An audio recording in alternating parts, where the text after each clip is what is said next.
You keep waiting for something, for someone. Someone to tell you it's okay to stop playing small. Someone to push you into doing what you know you should have done years ago. Someone to save you from the version of yourself you've outgrown. But what if no one's coming?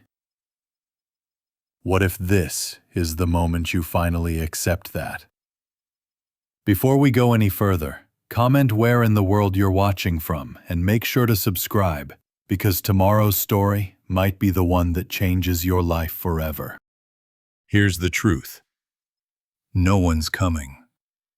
No mentor riding in on a white horse. No breakthrough moment. No motivational high that sticks forever. Just you. And a decision. This video isn't here to comfort you. It's here to confront you. To drag you, clawing and scratching out of that fog of waiting, and into the cold, clear reality where you either build yourself or you get broken by life.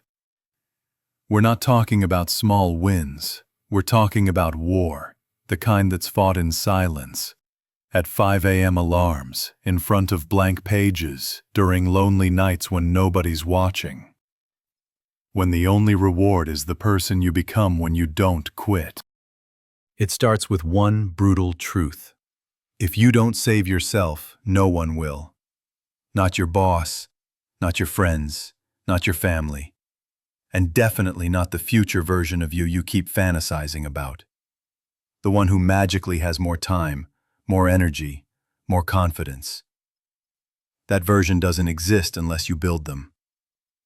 Every moment you spend waiting for life to change, it's building a case against you.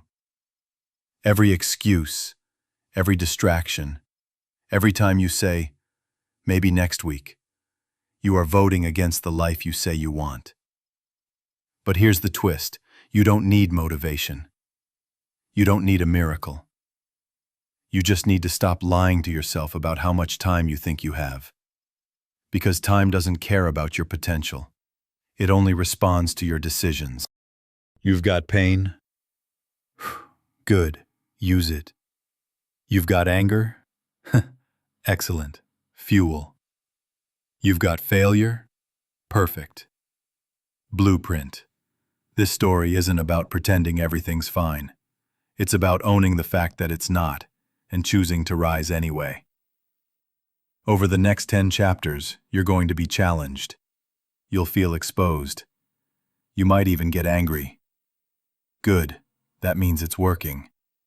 Because no one's coming, build yourself isn't just a message. It's a mindset.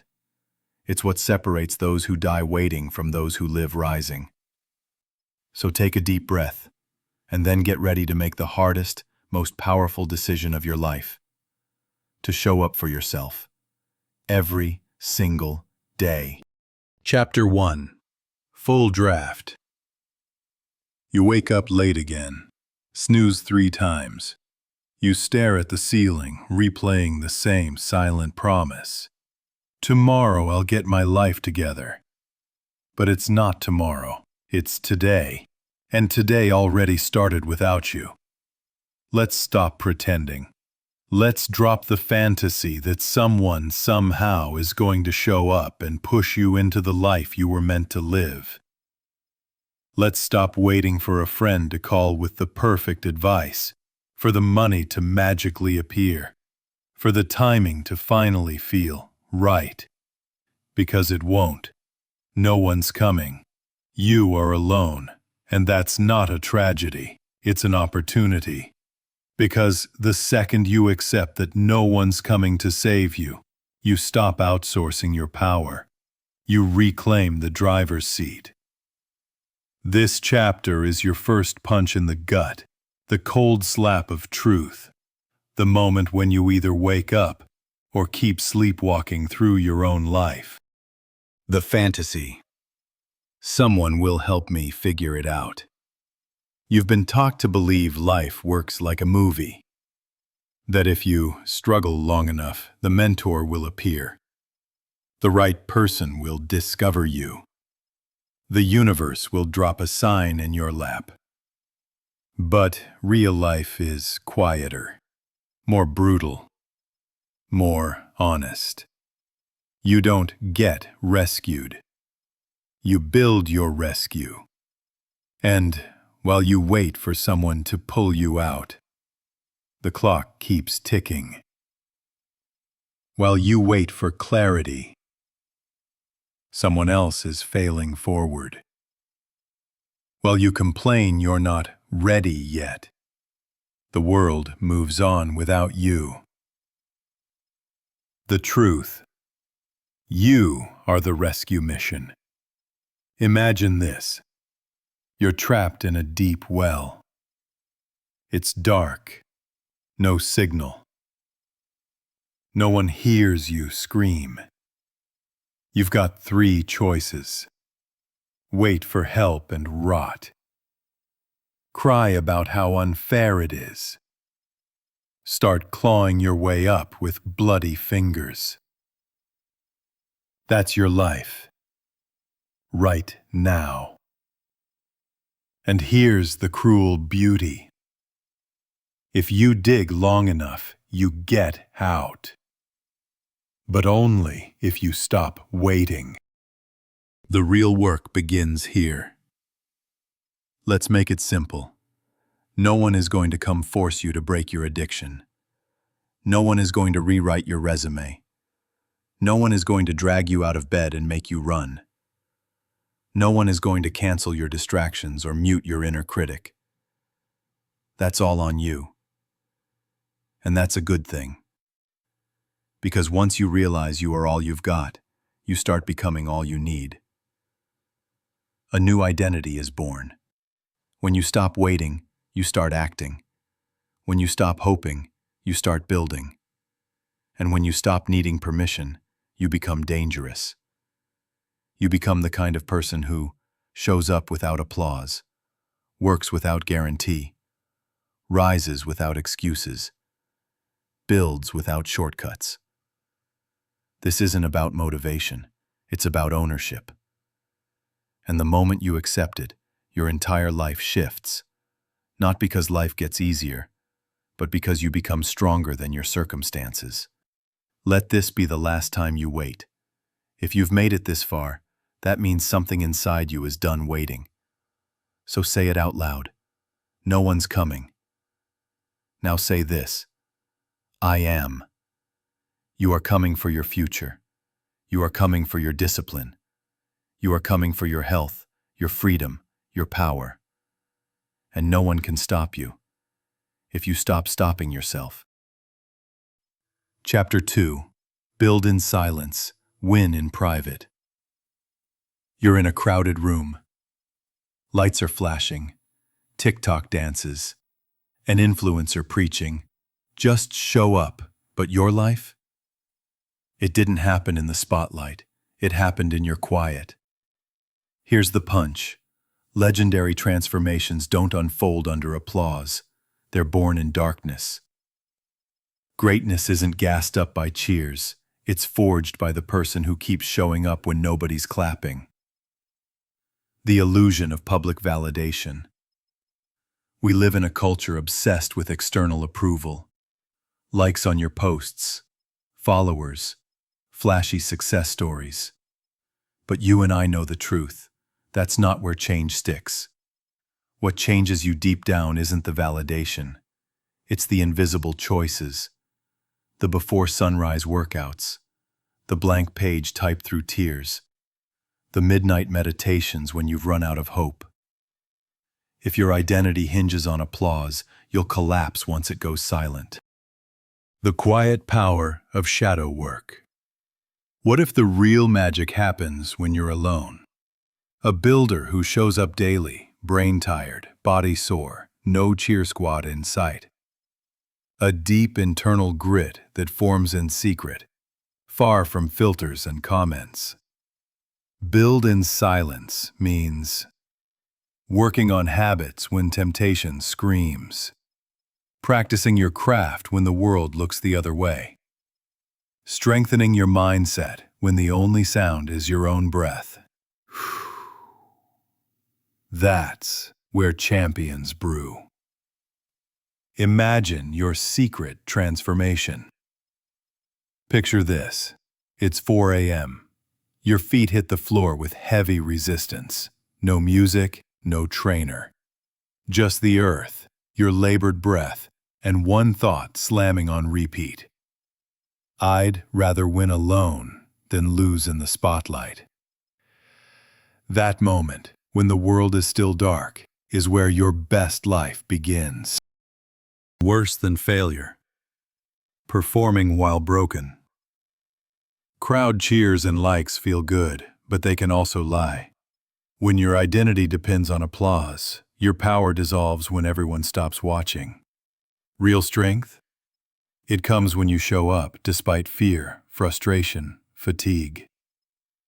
Every man-made hero is born in silence, not from sound staging. The real stopping point isn't crowds, it's your own excuses at 2 a.m. How to build in silence.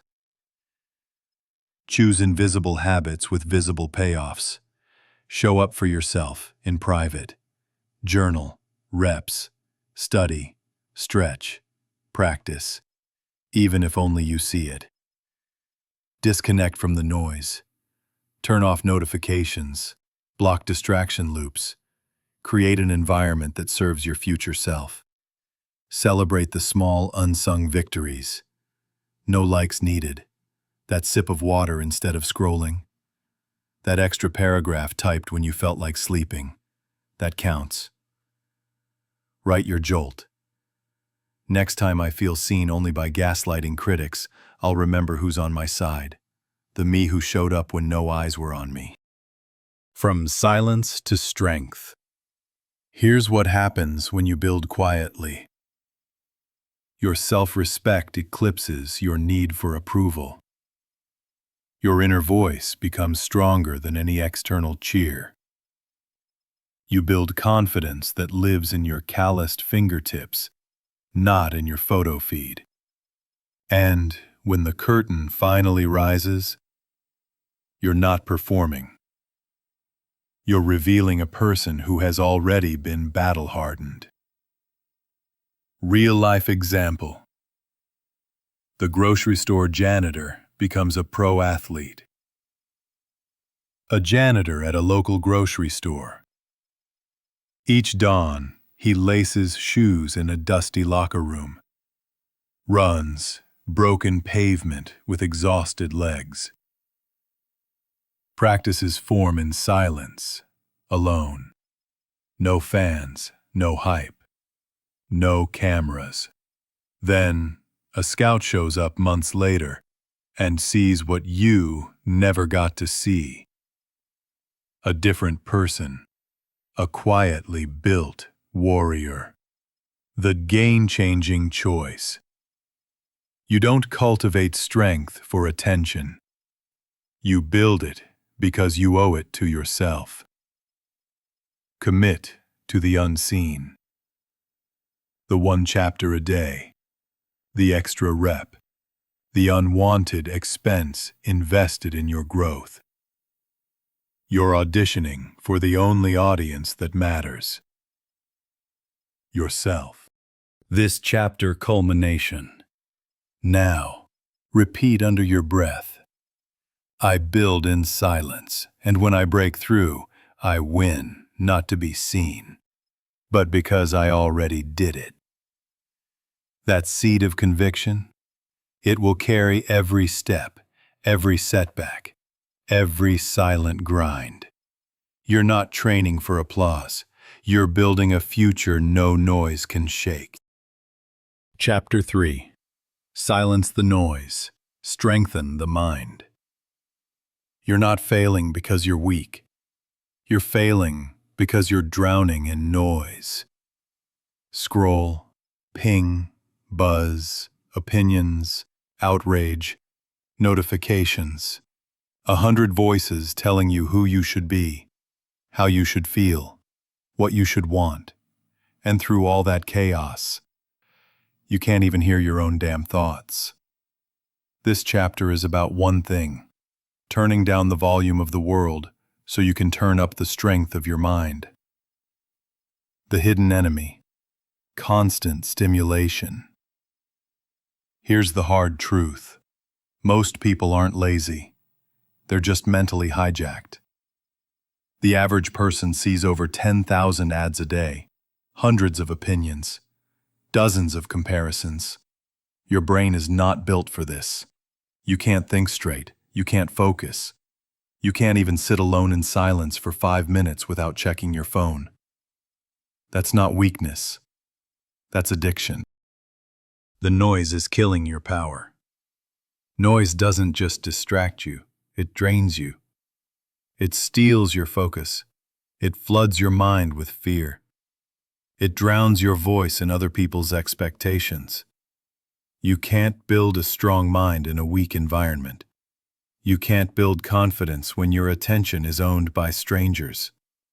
You can't trust your instincts if you've never listened to them. The mission: reclaim mental space. You need to disconnect to rebuild. Not permanently, not perfectly, but deliberately. This is how you take back your power. Unfollow the noise, mute people who drain your energy. Block dopamine traps, delete apps that rob your focus. Reclaim your morning, no screens for the first hour. Guard your mental diet.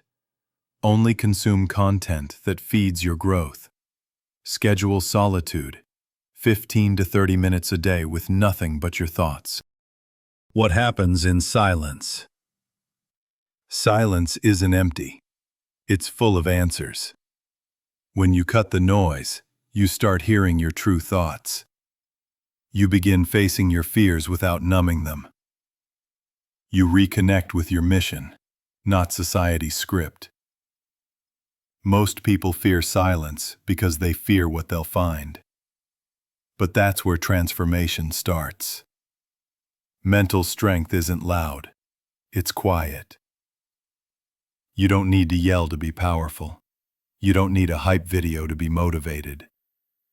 A strong mind is a silent weapon. It's the calm during chaos. It's the voice that says go when comfort says quit. And it's forged one quiet, intentional moment at a time. Try this: 72-hour mental reset. Want to feel your brain come alive again? For the next 3 days, no social media. Delete the app. No random scrolling. No news or gossip. No multitasking. Replace it with morning silence. Reading 10 pages of a powerful book. A solo walk without music. Writing your goals by hand. By day 3, your mind will feel like it's waking up from a coma. You're building a mental fortress. This isn't about escaping the world. It's about building a mind so focused, so clear, and so calm, the world can't shake it. A mind like that doesn't panic. A mind like that doesn't chase noise. A mind like that doesn't need validation. And here's the real power. When your mind is clear, you don't need permission to act. You just act. Repeat this every morning. Say it before you look at your phone. Determined, my focus is mine. My energy is sacred. My mind is not for sale. Say it until you believe it. Say it until your mind listens. Say it until the noise loses all power over you. Let this chapter cut deep. Most people will never read a book again. Most people will never take 30 minutes of silence. Most people will live their whole lives on someone else's frequency. But not you. Not anymore. You're done being hijacked. You're done being drained. You're done chasing noise. Because silence isn't a weakness. It's where warriors reload. Chapter 4. Cut off what weakens you. You're not stuck because of a lack of motivation. You're stuck because you keep feeding what's killing you. Toxic people, comfort addictions, Old habits dressed up as personality. You know exactly what's draining you, but you keep making room for it. This chapter is the cut, the part where you draw a line between who you've been and who you refuse to be anymore. Let's get real. Here's what weakens you. The friend who only calls when they're miserable. The doom scroll that numbs your drive. The Netflix binge you label self-care. The fridge full of excuses. The job you hate but defend like it's sacred. The relationship that drains your joy but feels familiar. You're not a victim of these things. You're a host, and you've let them rent space in your life for far too long. You can't build strength while feeding weakness. Imagine trying to train for a marathon while eating trash, staying up until 3 a.m., and hanging out with people who say, "Why are you trying so hard?" Now apply that to your mind, to your business, to your life. You're trying to win while sleeping with the enemy. The cut is brutal and necessary. Let's be clear, cutting off isn't cruelty. It's clarity. Blocking isn't petty. It's peace. Unfollowing isn't drama. It's discipline. You don't owe anyone access to your energy just because they existed in your past. If it weakens you, it doesn't belong in your future. Ask yourself, who makes you doubt your own potential? What habits leave you empty even when they felt good for a moment? What voices in your life are not building, only breaking? Now, list them. Write them out, and get ready to say goodbye. Emotional addictions are still addictions. Sometimes the thing weakening you feels comforting. That's the trap. Comfort isn't always healing. Familiar isn't always healthy. Nostalgia isn't a good enough reason to stay broken. Growth demands grief. Because when you level up, you leave parts of yourself behind. From "I should" to "it's done." Cutting off isn't a someday strategy, it's a decision you make today. Before your dream dies from 1,000 slow leaks, say it out loud, "This ends now." Then act on it. Unfriend, block, delete, cancel. Uninstall, walk out, say no, say less. Ghost what ghosted your potential. What you gain from the cut. Mental space. No more replaying fake conversations in your head. Clarity. You hear your own voice again. Time. Hours reclaimed from things that gave you nothing. Momentum. You move faster without emotional sandbags. Self-respect. The more you cut what drains you, the more you trust your gut. Your circle is your ceiling. The people around you either sharpen you or soften you. There is no neutral. If you're the strongest in the room, it's the wrong room. If you're the most driven in your circle, it's time to upgrade your tribe. Surround yourself with energy that forces growth, that reflects where you're going, not where you've been. Repeat this like a mantra.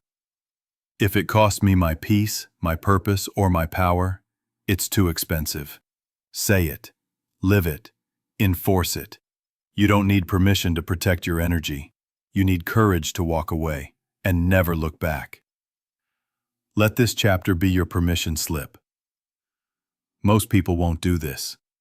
They'll keep everyone around, keep every bad habit alive, keep lying to themselves about balance, but not you, not anymore. You're not cutting off because you're cruel. You're cutting off because you finally respect your own life enough to stop letting it bleed. Chapter 5. Pain is the door. Walk through it. You want to grow? Then stop running from the thing that's been trying to grow you. Pain.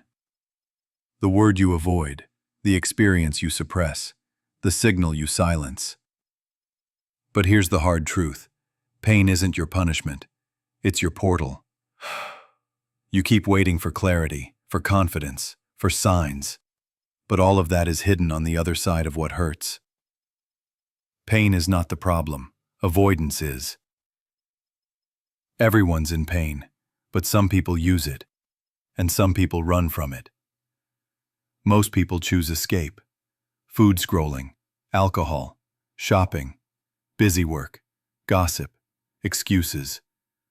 All distractions from the one thing that could actually change them. Walking through the fire, not around it. Pain is feedback. Pain is information. It's your body, your mind, your spirit telling you something's wrong, something's off, something must change. But instead of listening, you medicate. Instead of facing it, you numb it.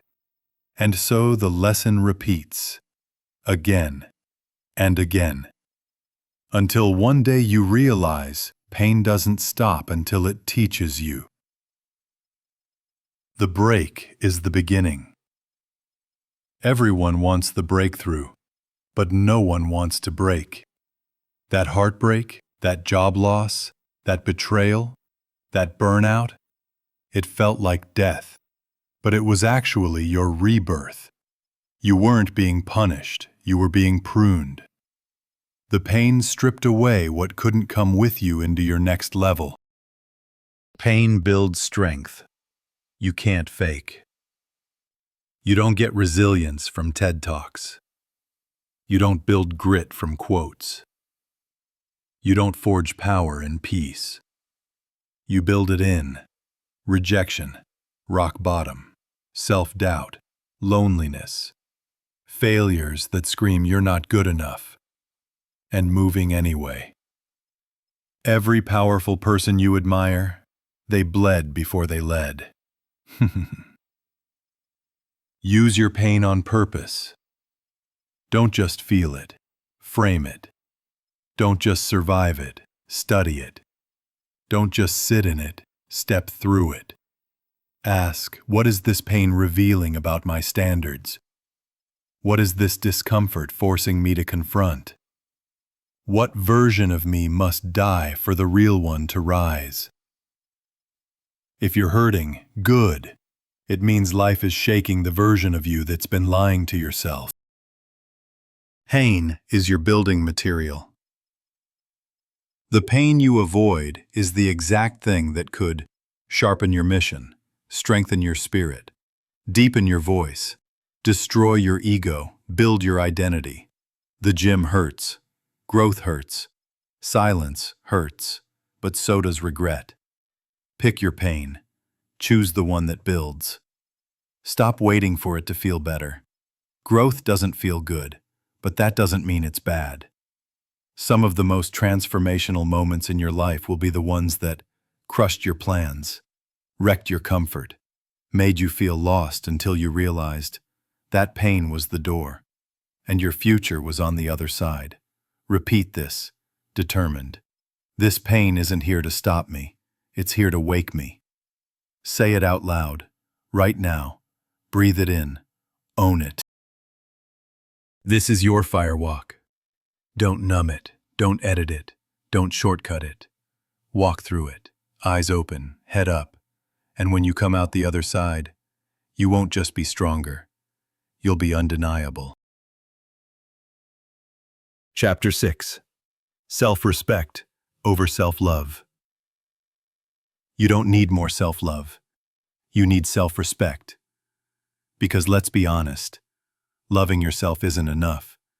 If every day your actions disrespect your future, the lie, just be kind to yourself. Whew, that's the trap. Social media is flooded with "you're enough" and "take it easy" and "you deserve rest." And yes, there's a time for rest.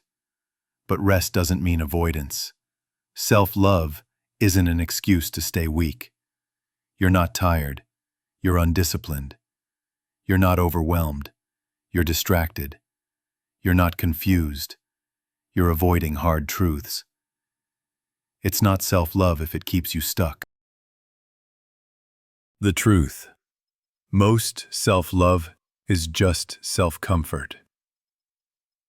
Comfort eating. Skipping workouts. Forgiving yourself for quitting again. Calling it healing while avoiding change. That's not love. That's sabotage wrapped in sugar. Love without standards isn't love. It's enablement. You don't build a better life by hugging your excuses. Self-respect feels different. Self-respect is harder and stronger. It wakes up early when you want to sleep in. It says no when everyone else says yes. It finishes what you start, even when no one's watching. It doesn't chase applause, it chases alignment. It's not soft. It's not trendy. It's not cute. But it's how you become someone you admire. You show love by raising standards. Think of someone you truly respect. Now ask yourself, would they let themselves scroll for 3 hours straight? Would they keep dating people who drain them? Would they break their word and say, "I'll start next week"? Hell no. Because respect requires alignment. If you say you want greatness but live like mediocrity, you are lying to yourself. Replace self-love with self-command. Don't ask, "Do I feel like it?" Ask, "What would a disciplined, focused version of me do right now?" That's the voice of self-respect. And the more you listen to it, the louder it gets. How to cultivate real self-respect. Keep your promises to yourself. That's the fastest way to rebuild trust. Do the hard thing first. Build the identity of a person who gets things done, especially when it's inconvenient. Respect your time like it's sacred, because it is. Every scroll is a vote against your mission. Talk to yourself like a coach, not a fan. Challenge your weakness, correct it, train it. Wear your standards on your sleeve. Let people feel your boundaries. Let them call it too much. Good. New affirmation. Not, "I love myself." Instead, "I respect myself enough to do the hard things, even when no one's watching." That changes everything. This is the shift that separates you. Most people will never respect themselves. They'll treat themselves like a child, giving into cravings, skipping responsibilities, apologizing without action, numbing pain without changing habits. But not you, not anymore. You're done soothing. You're done excusing. You're done calling comfort healing. From now on, you don't love yourself with words. You prove it with action.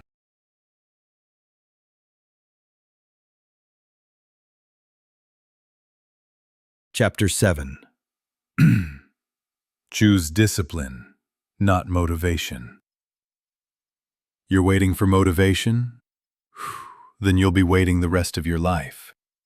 Because motivation is a mood, and moods lie. Motivation is a liar. One day it tells you, "Let's do this." The next day, "It's too cold, too tired, you need a break." Motivation is emotional, inconsistent, conditional. And that's why relying on it kills dreams. If your action depends on how you feel, you'll never build anything that lasts. Discipline doesn't care how you feel. Discipline is different. It doesn't ask, "Are we in the mood? Do we feel inspired? Is the vibe right today?" It says, "We said we'd do it, so we're doing it." Whether it's sunny or storming. Whether you slept 8 hours or 3. Whether people support you or ghost you, discipline doesn't flinch.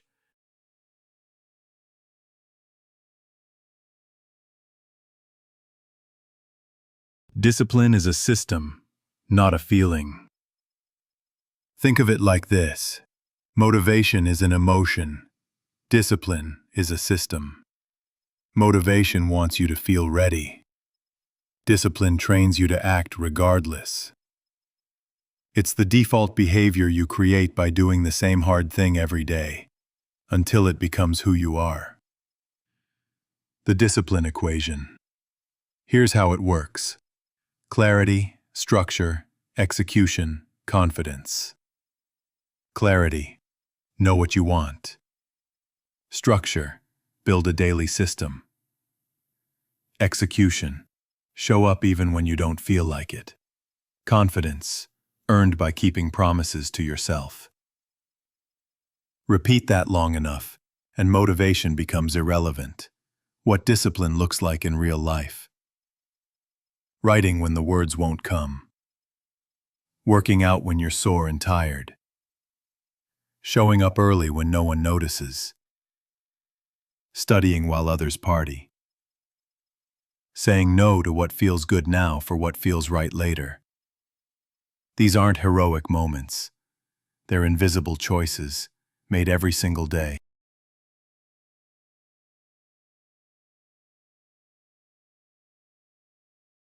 Motivation wants to feel good. Discipline wants to win. Let this burn into your mind. Motivation quits when it's hard. Discipline adapts and pushes through. Motivation celebrates early.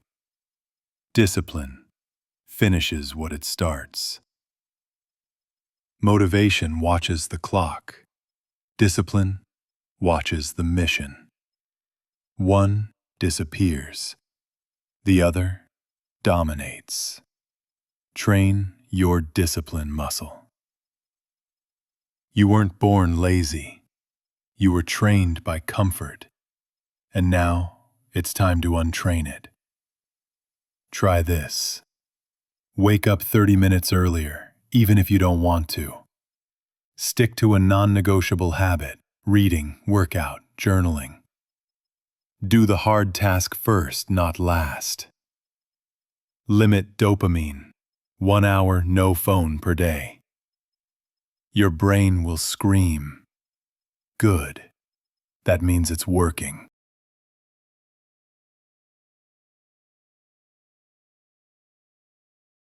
Say this every morning. Discipline builds my future. Motivation doesn't get a vote. Say it until your body moves, even when your mind resists. Say it until you stop waiting and start becoming. This is the turning point. You've tried motivation. It gave you sparks, but no fire. Now it's time to build systems, build habits, build identity. Because your future doesn't need hype. It needs you, consistent, clear, and committed.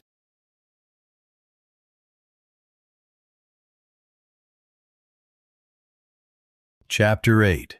Focus until you break through. You don't need more talent. You don't need more hacks. You don't even need more time.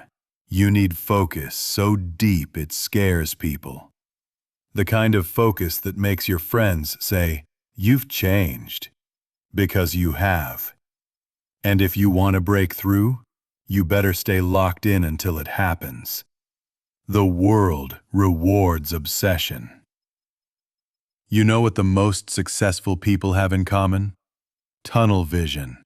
They lock into one goal and block out everything else. No split energy, no half trying, no balance when it's time to build. Focus isn't sexy, it's savage.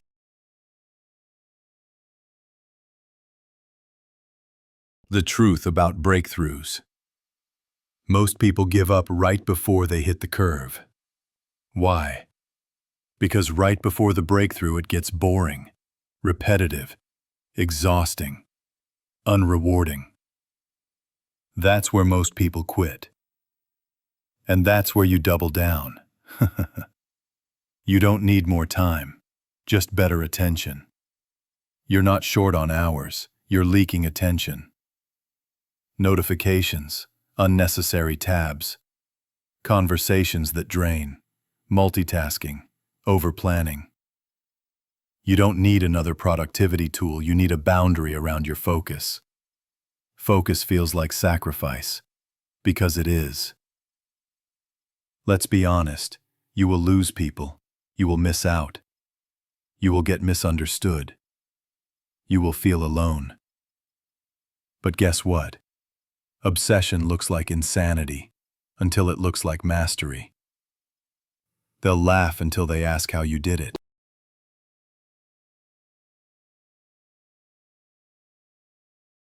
How to build ruthless focus, one goal at a time.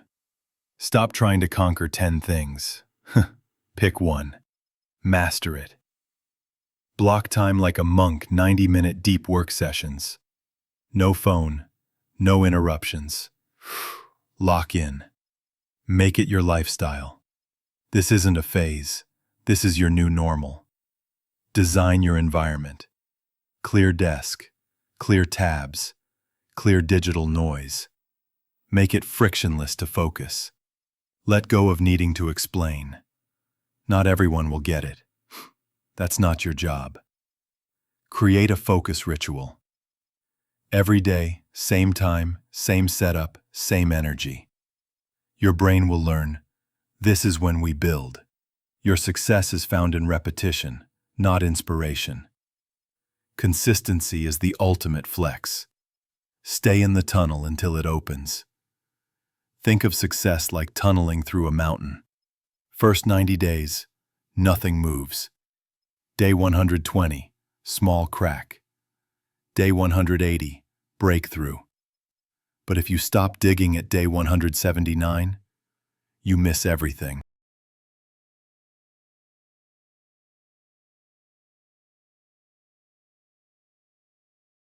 Say this every morning. I will focus until the door opens, or I die breaking it down. Say it until it's not a mantra. It's your mindset. This is how you become unstoppable. Distractions are everywhere, but you are not everyone. From now on, if it doesn't align, it's gone. If it doesn't build you, it's blocked. If it doesn't push you forward, it's irrelevant. Because greatness doesn't require more, it requires less, but deeper.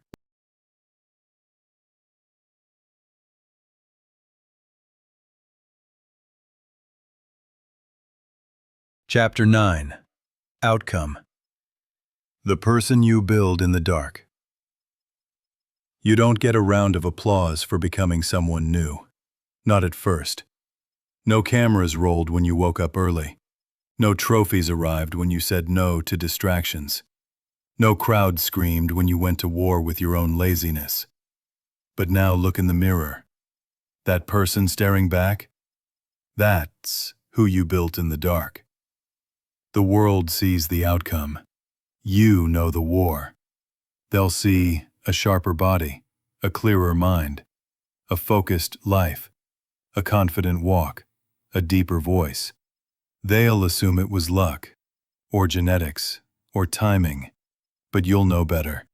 You were forged in 4 a.m. alarms. You were built in silence, through pain, on broken days. The quiet journey created a loud presence. You didn't become confident. You earned it. You didn't get stronger.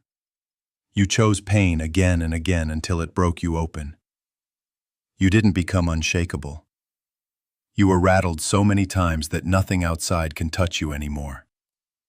This isn't hype. This is the result of radical commitment. This is who you are now. You don't need motivation. You have discipline. Validation. You have self-respect. Applause. You have alignment. You became a person of action, not excuses, of depth, not drama, of purpose, not noise. The old version of you? They would have flinched, folded, quit. But they're gone now. You don't owe anyone an explanation. Some people will ask, why'd you disappear? Why'd you get so intense? Who do you think you are now? You don't owe them anything. You didn't do this to impress. You did this to survive, to become, to stop being your own saboteur. The new you isn't louder. They're just undeniable. This is only the beginning. You didn't arrive. You awakened. You now understand what few people ever do. The life you want isn't found. It's forged, in solitude, in struggle, in daily decisions. And now, you know how to build, even when no one claps. You've been waiting for a sign, for support, for clarity, for someone to choose you. But what if the truth is harder and freer? No one's coming, and that's the best thing that could ever happen to you. Because now, the power is yours. The power to say, I won't keep betraying my potential. I won't beg for support from people who don't even believe in themselves. I won't numb my life just because facing it hurts. This audiobook isn't just a wake-up call. It's a blueprint for personal sovereignty. Because once you understand that no one's coming to save you, you stop waiting, and you start building. You realize you don't need more time. You need fewer distractions. You don't need more confidence. You need more reps. You don't need more love. You need to respect yourself enough to act. Pain becomes data. Silence becomes strategy. Discipline becomes your love language. And eventually, you stop needing a hero, because you become one. So if there's one truth to carry with you after this story, let it be this. Your life doesn't begin when someone shows up. It begins the moment you do.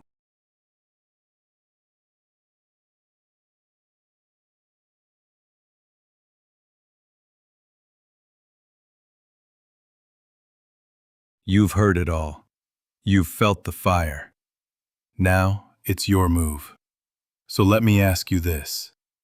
What's the one thing you know you need to cut off today? To finally build the life you keep imagining? Is it a person, a habit, a belief? Drop it in the comments. No filters, no fluff. Own it. Claim it. And maybe your words will be the push someone else needs to hear. We read every comment, and we're building this movement together. One story, one decision, one breakthrough at a time. If this hit you deep, then don't keep it to yourself. Smash that like button. Share it with someone who's stuck. Drop your thoughts below. And subscribe to Audiobook Wisdom, because tomorrow's video will hit even harder. We're just getting started. Your rebuild begins now, and you won't need anyone's permission to finish it.